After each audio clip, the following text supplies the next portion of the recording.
If this video pushes you to become 1% better today, subscribe because I upload powerful motivational speeches every week. Let's say you win every second but one.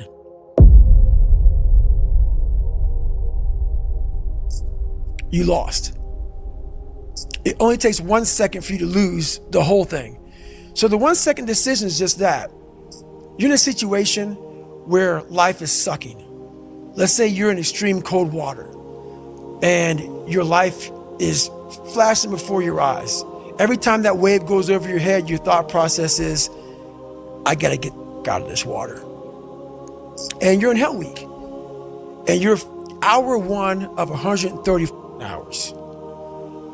It's all fun and games, okay? Because at the beginning of Hell Week, the guns are going off. It's like a pep rally.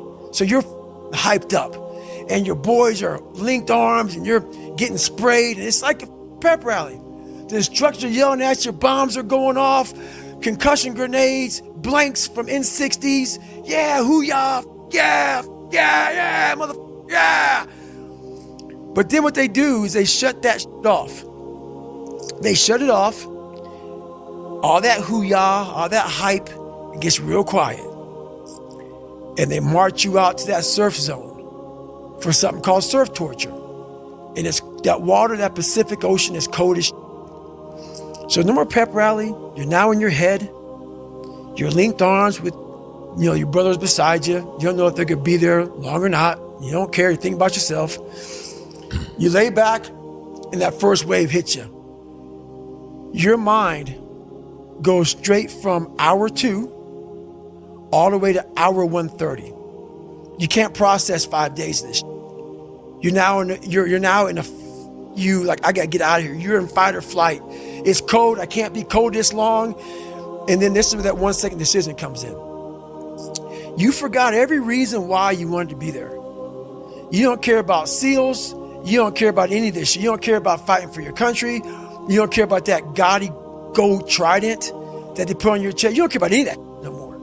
All you want to do is go back home. You want the warmth. You may want something to eat. You want your girl to hold you. All those things of comfort are there in that 1 second. And this is where people lose. So what I do in that 1 second, because we all think about quitting, it's hard. But what you have to do in that 1 second is hard to process information during pain. Because that pain takes over and you can't think rationally. You're thinking about fight or flight, save yourself. That's not a rational thought. It's not a thought that's going to get you through hard times.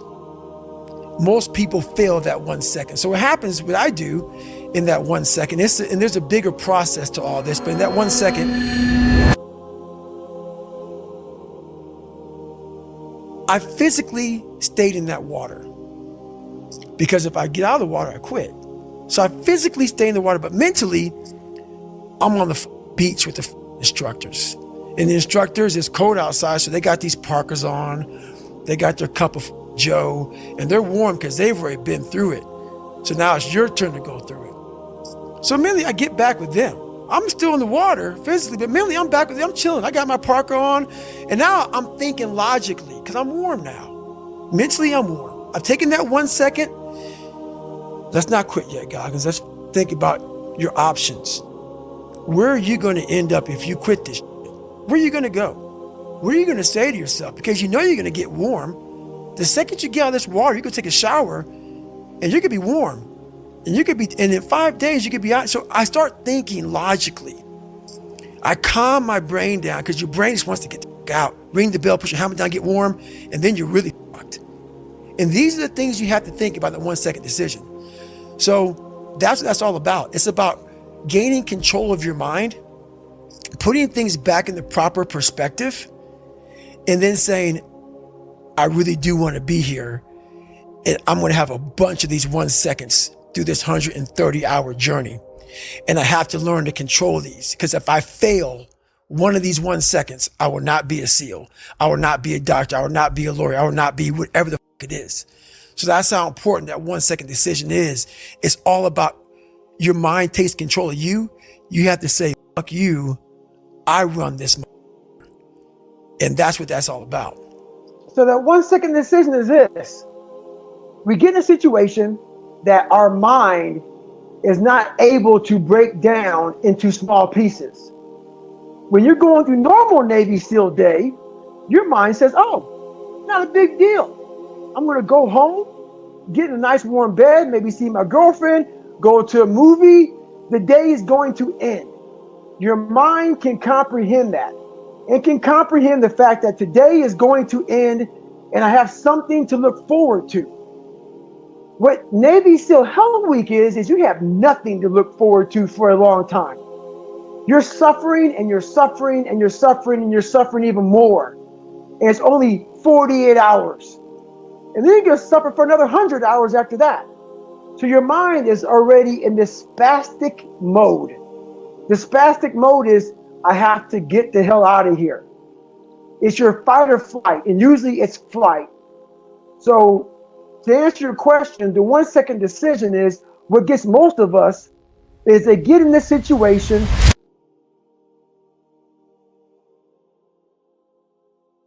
where, like in Hell Week, they put you out in that cold water for the first hour of 130 hours. These guys are the coldest they've ever been, and their mind is thinking, I have to be this cold for another 129 hours. They can't break that down. They're not going home. They're not going to warm up. It's not going to end for a long time. So the first step of trying to find more of that 40% to try to get to that 100% is you have to be in control of that very thought process.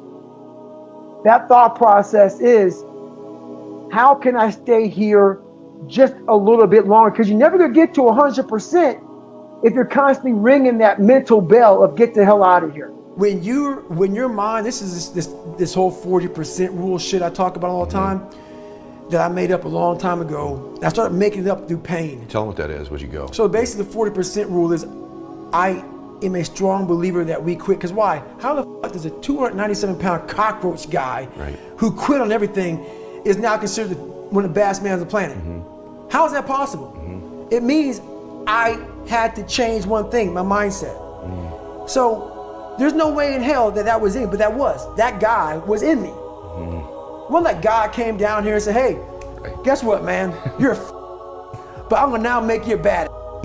I'm gonna miracle this shit to be a badass. No, it was in me.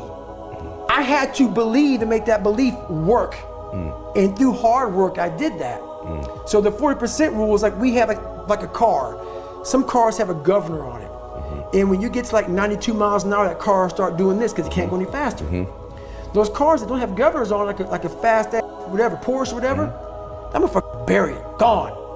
We have that ability in this, but we have put this governor on our minds. And you have to, the factory that put the governor on that car, the factory is now you. That put that shit on your fucking mouth. You gotta take that mother off. Until you take it off, you're gonna constantly get to 92 miles an hour and do this. Cause you ain't gonna go no faster. As a matter of fact, you might even go slower. So basically, I started realizing this through my life, through going through all these times. I'm a very passionate man. And so I'm not giving everybody that shit. A lot of people don't deserve what I have created. And basically, you have to earn that from me. And there's very few people who've earned that from me. And we all have to earn our way in life. But I'm very big. I mean, my whole life is about taking care of those people. And there's very few of them. There's very, very few of them. But I'm all about my family, which is very small now. Pretty much is my mom and whoever else is in that wheelhouse. It could be my girlfriend, but it's just very few people that are in that small circle of mine, and that belong there. The one thing I'll say right now to people listening to this: a real person, a real alpha, a real go-getter, they ain't saying shit about nobody. Correct. That's why you will never, ever hear me dropping somebody's name, running my mouth about somebody. I don't know what you went through. I don't know what you're going through. I didn't wear the shoes you wore when you were a kid. I didn't grow up in your up house. I didn't have your up family. I don't know shit about you. So guess what I do? Shut the up. Because real men don't say shit. Because first of all, we're too busy trying to grind and be better. Correct. Second of all, unless we know what we know, we shut our mouths. But nowadays, there's not many real men who live by that creed of like, you know, if you're on social media running your mouth and shit, you're just a Correct. You're honestly, and that's not me trying to be some after school special shit. You really are a bitch. Real men ain't doing it. Real men don't care about that gossipy bullshit. Get to work, man. A human being is not so human anymore. We have the ability to go in such a space if you're willing to suffer, and I mean suffer. Your brain and your body, once connected together, can do anything. So attacking is not like, oh, I want to win this or win that or be the best. The best is I'm running against myself and everything I do, and that's what I attack. I attack myself. I'm always questioning myself. I'm always holding myself accountable. If you're choosing to do something, attack it, because they're gonna remember you as not attacking it. So I want to be remembered. You can hate me, but there's one thing you can't say about me: I didn't attack it. So that's the mentality to have. If you're gonna do something, you might as well attack it, because you can do it anyway. Right. We have a theorist and we have a practitioner. The theorist is a person that's gonna sit back and read books from a library that someone else wrote. They become real smart about what someone else wrote, okay? A practitioner is me. I put myself in hell, lived in it for a long time, and figured out how the human mind works while suffering, while in pain, while in misery. And that's how I wrote my book. Yeah. I'm gonna tell you exactly what your mind is thinking. Most of us don't stay in hell long enough to write the book. Yeah. I stayed in long enough to write it and finish the book. I'm really good about being accountable about, okay, you need to be better here, you need to be better here, you need to overcome this, overcome that, and I do a good job of doing that. You talk about performance without a purpose. What's that? So, like, for instance, let's say you have no races. Let's say you have no classes, no nothing. There's no purpose in your life. You know, people need to have purpose to get up. They need purpose to perform. You need to get to a point in your life where there's nothing on the docket. There's no 5K. There's no I'm going to get into school to be this or that and still perform to the highest level. Because what people don't get is one day that thing's going to come up. And if you're not constantly performing without purpose, you're not going to be ready when the time comes. It's this magical thing, purpose, that we're all looking for. But what's funny about it all is that we need these things to perform. But we don't take a second to realize the purpose is always there. The purpose never leaves us, because the very purpose is you. You are always the purpose.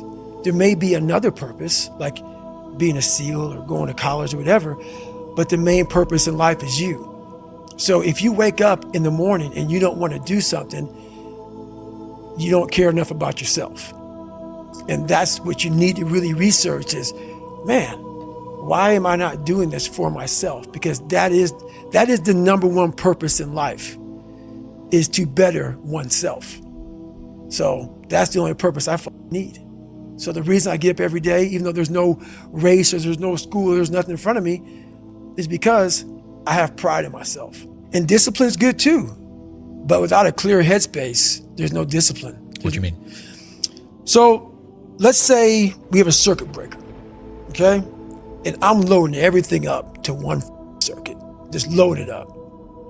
It's gonna blow. And once that thing blows, man, the circuit's all up. You gotta have each thing plugged into the right spot, like a crowded garage. You can't put anything in it. Once your brain is crowded, discipline is great, motivation is great, but if you can't fit in your brain because it's all cluttered with there's no discipline. You may have it sometimes when it fits in that crowded garage of your mind, but you don't have the consistency that you need to have with that discipline. And I'm not gonna say motivated, because motivation's crap. Motivation comes and goes. When you're driven, whatever's in front of you will get destroyed. The motivation when people are losing, all these people who come out here and talk about how great they are, and I see it all the time, it makes me sick, man. Get real with yourself.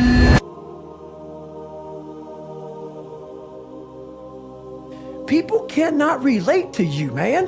You are unrelatable. When you come out here and say, hey, man, I'm the baddest to ever live. Okay, great. Well, what am I gonna learn from you? You learn from people who are willing to tell you, this is where I started from.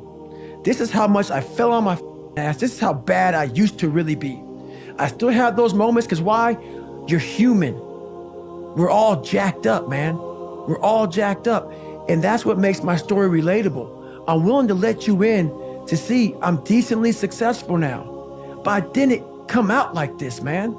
I didn't come out, that's the story, is you have to give people just a little bit of hope. There's no hope when they just see greatness in you everywhere. You have to be able to get yourself down to a level of check it out, man.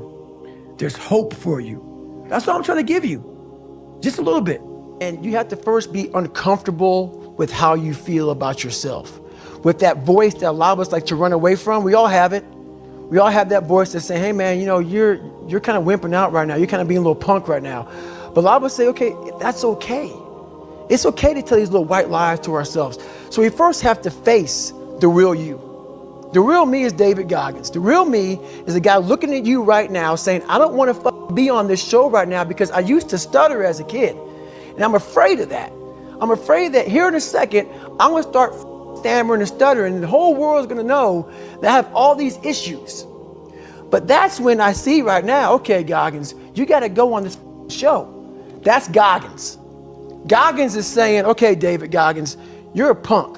Life made you this way. We can't live like this. We can't live in fear. We can't live in judgment.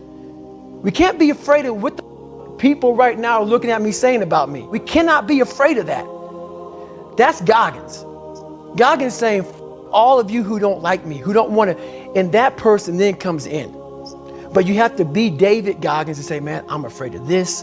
I'm here. Life made me this way here. I stutter. I have these issues with reading and writing, and I'm fat and I'm insecure.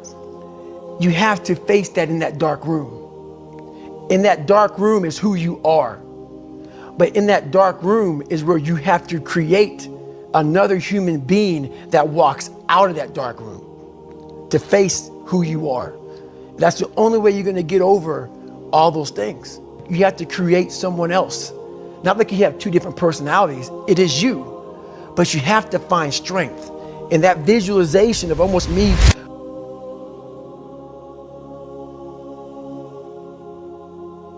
cracking out Goggins, like almost like that Superman cape, like I'm coming out a different person, a person that doesn't give a fuck about anything, who doesn't care about being judged, who knows I'm weak, who knows I'm afraid, who says, whatever you think about me, take it, whatever, I'm here. That's Goggins. The one thing that made me who I am today is being vulnerable. It's breaking myself down to the absolute rock bottom and being able to tell people who I am. And that's how I fixed it. Literally, being able to look somebody in the eye and say, you know what, man, I have a whole bunch of character problems, character flaws. I've lied about this. I've cheated here. I'm insecure here. This isn't the real me. I lied to you about that. I wanted your acceptance in life. All those things happen. But the thing about it is that we get judged so quickly by who we are. We don't know. We don't go to where it happened. You know, life created this person, me. Life created me to be this person that I was back in the day. And I had to realize, man, that's okay, man. It's not my fault. Now I gotta go back and fix it, though. Mm-hmm. So a lot of this isn't your fault, why you do some things you do, why you feel the way you feel. But no one's coming back to save your ass. You have to go back to where the started, wherever that place is for everybody, and have the courage to go back there and start fixing what broke you. Mm-hmm. And that's when I was like, hey, I'm up. I'm gonna go back and fix this stuff. Believe in yourself beyond, without a doubt. Believe in yourself, and don't rely on anybody to believe in you. Don't rely on anybody to push you or make you better. Believe in yourself and only yourself, and allow that human being to make you a better person. If there's one muscle that you can flex, it's learning to do the same thing over and over again. Like one of the values that we had at Gym Launch is do the boring work, because boring is what makes you rich, right? It's writing the follow-up sequence to the purchase page that you don't feel like doing, but you know you should do. It's running the split test for the 10th time. It's actually going through and prepping for 20 minutes before you have the meeting, because it's amazing how much smarter you can appear with 20 minutes of preparation. Like, you can appear 50 IQ points smarter if you just prepare for meetings for 20 minutes. You only need 3 things to win: the balls to start, the brains to learn, and the heart to never give up. And the best thing is, you already have all 3. And so my ask of you is to make the commitment. Now, this is, again, the elimination of alternatives, to make the commitment to never stop. And so it doesn't mean that I'm asking you to commit to be successful. I'm asking you to commit to keep running, to keep walking the marathon. Even if you have to pant and you have to slow down, you just can't stop.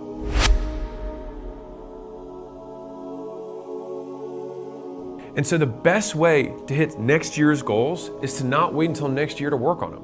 It's to start now. Because I'll tell you this, if you feel like you need a special occasion to begin making your life better, then it assumes that a special occasion must always be there for you to want to improve yourself. It shows that you don't think today is worth improving. And so that means that you typically will always cast forward when you think things are worth improving. And so the easiest way to vote with your action is to make today the only day that is good, because it's the only day you have control over. If life is a long journey of self-acceptance, I think the earlier you can accept your own peculiarities as just part of you, rather than trying to justify them or mold to the archetype that you think is acceptable within your social circle. At least for me, like, there's this period of discomfort when you change anything, because everyone around you wants you to fit within the label that they are comfortable with. But they also have the anchor of what you were before. Yeah, exactly.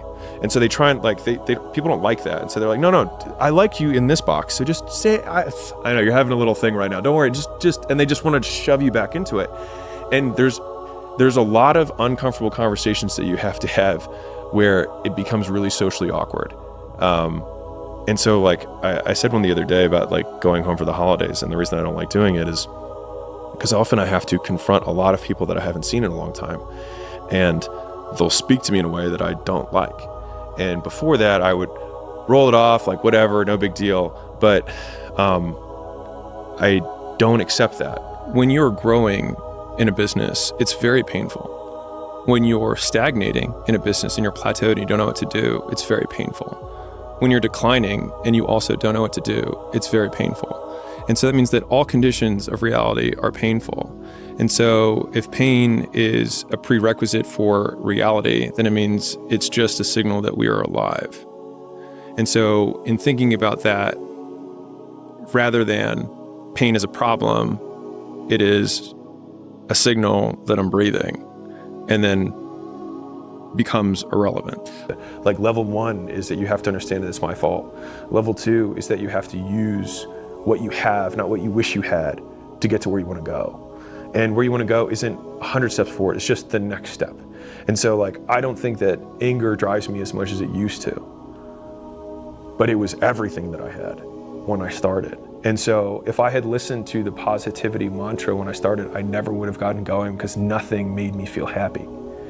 And so they were like, follow your passion. And I was like, my passion is to not be poor. And so that's what drove me. Connections, money, looks, intelligence, those are all great. But you can beat someone with all of those things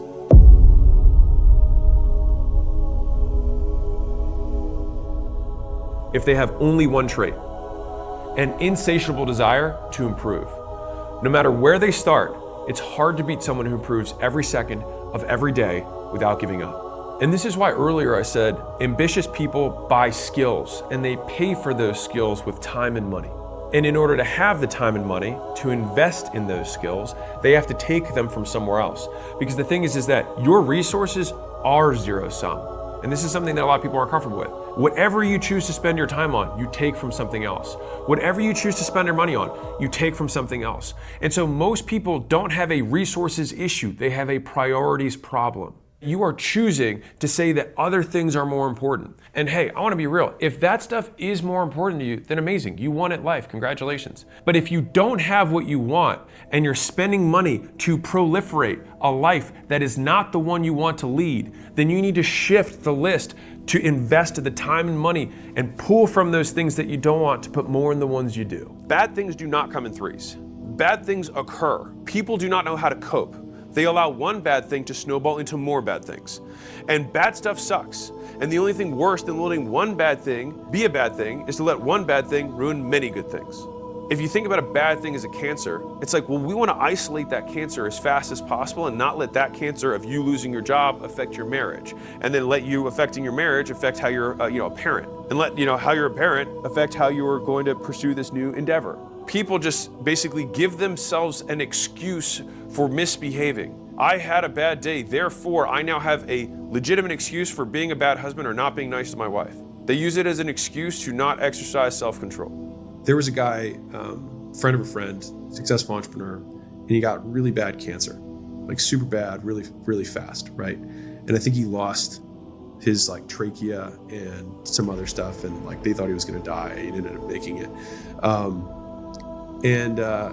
And he was telling my friend, he was like, man, so grateful. And it was you'd think it was the whole I see life a different way now. It wasn't that. It was while he was going through it.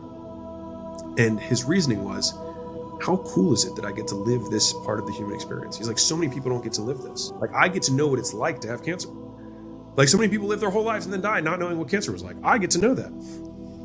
And I just thought about that as a very interesting frame. It's whether it's bankruptcy, going to jail, even the depths of human suffering, and some people who are still going through that trauma, I'm not saying that, I'm not justifying it. It's just a frame on being human is the rainy and the sunny days. You can't skip weather.